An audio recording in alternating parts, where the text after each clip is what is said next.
Well, hello and welcome back to my channel. Today what we are going to be going over is the 2020 election between incumbent President Donald J. Trump and his running mate Mike Pence, along with former Vice President Joe Biden and his likely vice presidential pick Kamala Harris. So what you have on your screen right now is all the safe states in this election. I know it may seem a little weird to see states like New Mexico going for a safe margin for the Democrats, but I think that at this point it would be narrowly going in the safe margin for Joe Biden. Looking at our likely states for the Republicans, I think that the state of Montana would be a likely state. It is a little closer in recent polling by about 8 to 9 points. But if you actually were to adjust it, it would be between 10 to 15 points, which I think is on par for how it actually would do on election day. This, again, goes for the states of Missouri, Indiana, Mississippi, and South Carolina. Mississippi could go under 10 points, and it would still be the likely characterization, but I think that, enhanced African American turnout, especially if he does pick a black VP, that could definitely improve his numbers in that state. I also think that the state of Alaska would be a likely state. This is generally due to the fact that it is quite difficult to poll Alaska. This is an extremely large state, which is quite unpredictable when it comes to their voting. Alaska has not gone to a Democrat, I think since the 60s. I think it was Lyndon B. Johnson, but correct me if I'm wrong in the comments below. But they have had Democratic senators, Democratic representatives. I know that their current representative is one of the oldest in Congress, but I think that it has shown that it is pretty close in polling. Take that with a grain of salt, though.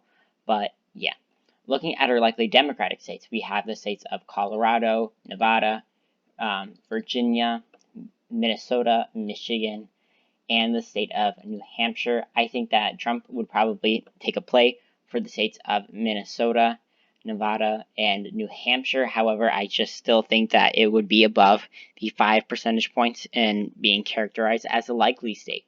Generally, Joe Biden and his running mate have strong approval ratings in all of these states and have consistently leaded in polling. I think that maybe New Hampshire and Michigan could, potentially be a lean state depending on the night. However, Donald Trump has given up on the state of Michigan, not really doing any campaign events there, along with, spending significant amounts of money on advertisements and such in this state.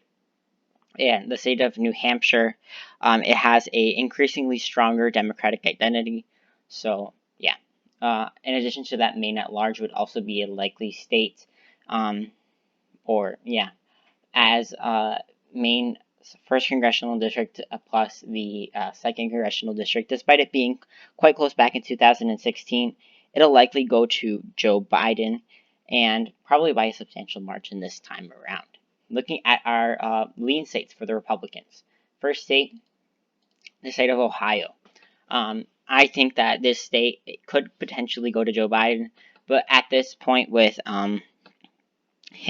his campaign having quite a bit of gaffes, and Trump kind of doing a rebound in the polls, despite, still having a very strong uphill battle to kind of defeat Joe Biden.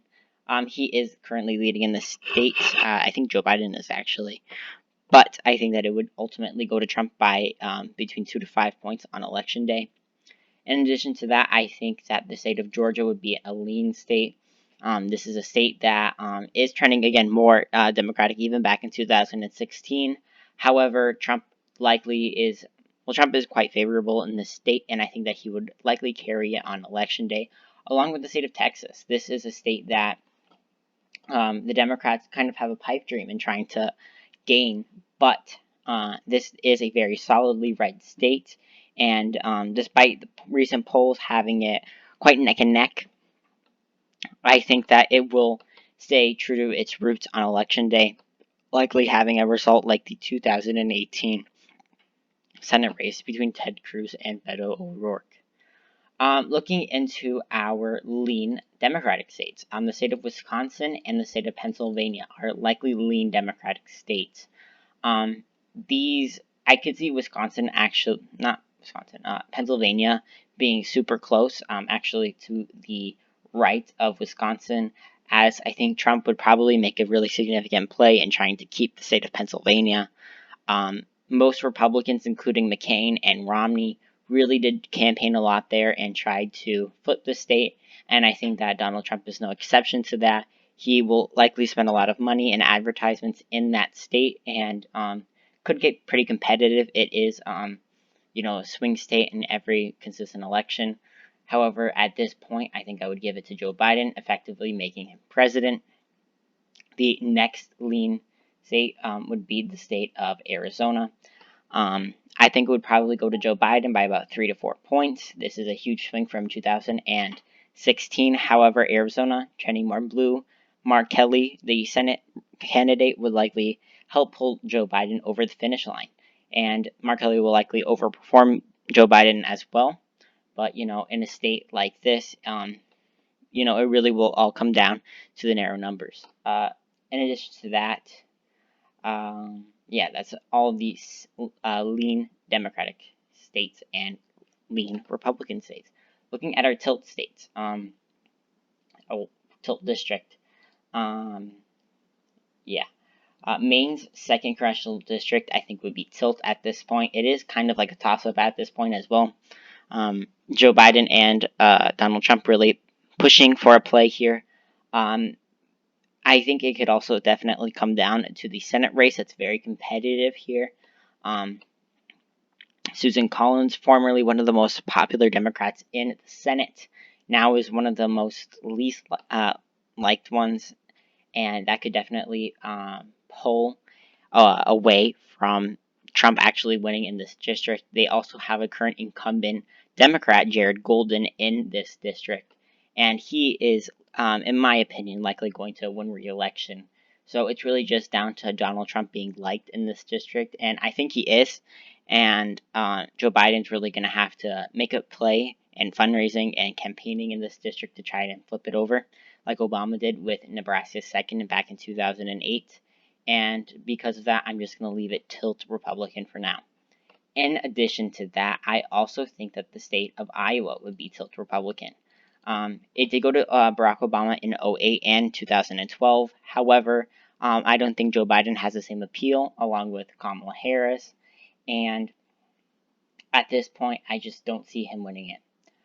For the lean Democratic states, I think that Nebraska's second congressional district would go very narrowly to Joe Biden. I think that Kara Eastman, the Democratic candidate for House there, would likely help push him over the line. In addition to that, recent polling has shown it being a pretty close race, but some have actually even had it, double digits for Joe Biden. I can easily see that happening on Election Day, as this state was even close back in 2016, I believe closer than 2012. So it definitely is a very unpredictable district. In addition to that, I think the state of Florida would narrowly go to Joe Biden. I think this state is very kind of hard to predict. Again, it's always going to be close, no matter what the race is. Joe Biden does have quite a bit of appeal, and especially having a black VP, and recently felons that were incarcerated having the right to vote now is definitely going to play a significant impact, despite the fact that a majority of the felons in Florida are white. However, it is disproportionately, black Americans that are going into the incarceration system. So, because of that, I am going to lean it towards the Democrats. I think Joe Biden definitely has been pushing for a play in the state of Florida. Joe Biden consistently leading in polls there, sometimes by even 8 or 9 points in the state. That went to, Barack Obama and Trump by, I believe, less than a percentage point. So because of this, I'm just going to leave it as a tilt state for the Democrats. And North Carolina, again, a very difficult state to predict. I'm actually going to leave it as an effective toss-up. generally just due to the fact that even though the Senate candidate is likely to win, and by a decent margin along with the governor's race, North Carolina, was super close back in 2008, for example, when Barack Obama won it, actually being to the right of Indiana, which, no Democrat is ever going to realistically win Indiana in the 2020 election, except for maybe Pete Buttigieg, but that's even a pipe dream for himself. And North Carolina, despite it having likely increased African American turnout and Joe Biden likely making a play for that state, I don't really see it going either way at this point. If I were to give it to someone, I would give it to Joe Biden, I guess, for now, since he has been leading in polls.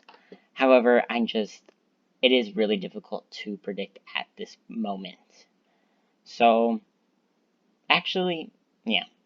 Thank you guys so much for watching. I hope you enjoyed this video. Let me know what you think of my prediction down in the comments below. Please like and subscribe, and thank you.